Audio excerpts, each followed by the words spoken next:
this week I'm glad to be joined by two great people. First, we've Dr. Nicole Batchelor. Hi, everyone. Sorry. Thanks for coming out tonight. I teach at Lehigh University. Basically teach comp there, but also I'm an early modernist and dabble with film studies as well. Thanks for being here. Thank you very much. And we also have here Monica Lacona. I didn't mispronounce it, you know. All right. She's a local filmmaker.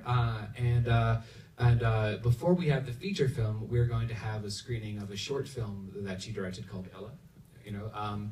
So before we jump into stuff about the film, I was hoping, if you wouldn't mind, if you would tell us a little bit about what we're going to see.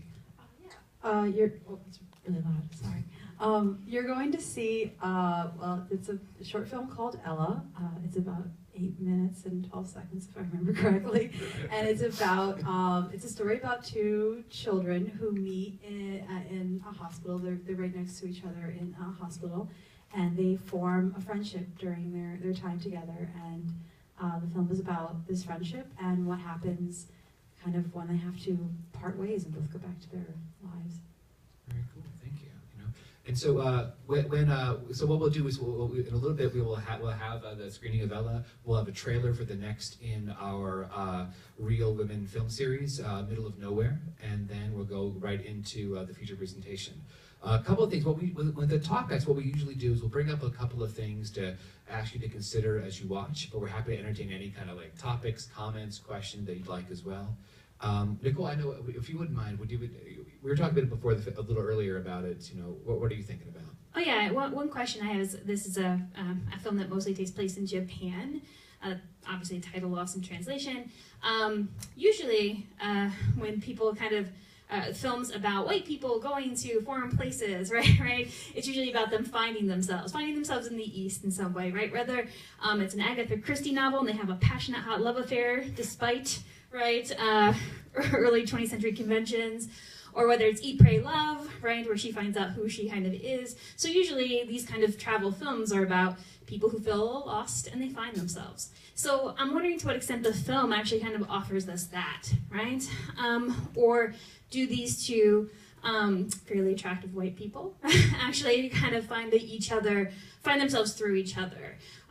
Or do they still remain kind of lost in translation? Absolutely.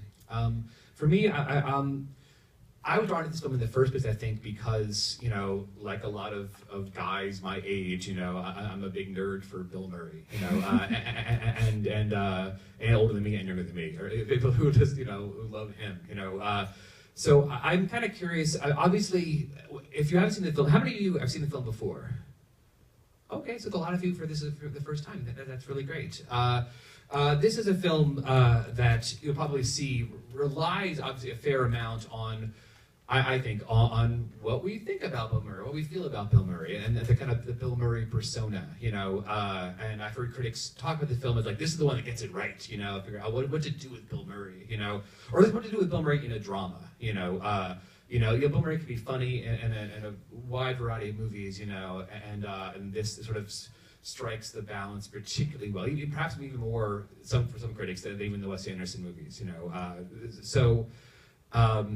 I guess I'm curious about what this does. Either give us what we already think about Bill Murray, does it stretch our understanding of Bill Murray, of his persona, what he means to us, you know. So that's kind of what I'll be watching out for. I know I didn't bring this on you, but you know, have you seen this film before, or this is your first time? Fantastic. I wrote up the description for like the website for the whole, because I interned here this spring semester, so I got a chance to kind of write those up so I know what it's about.